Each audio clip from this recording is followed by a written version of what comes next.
כמה שהיו התפתחויות טכנולוגיות בעבר וחשבנו שמיצינו, אנחנו רואים שוב עליית מדרגה, שוב טכנולוגיות חדשות, וכשאנחנו רואים שהטכנולוגיות החדשות מגיעות, אז התרבות והתהליכים והניהול הידע בארגונים מגיע אחריהם גם הן.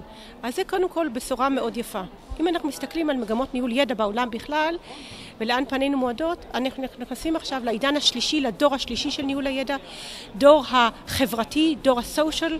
אנחנו רואים דברים מאוד מרגשים, הן בתחום הגיימיפיקיישן, הן בתחומים של חוכמת ההמונים, הן בתחום של חיבור בין החוץ והפנים, בין התחביבים והעבודה. ואם אני מסתכלת עוד קצת לטווח יותר רחוק, כנראה שכל הטכנולוגיות האלה וכל המשחקולוגיה הזאת וכל הדבר הזה יחזור לנו בסיבוב הפוך, ובסוף נחזור חזרה לאנשים ולפייס טו פייס, ונשלב גם את זה וגם את זה, ואז בכלל נוכל לנוח.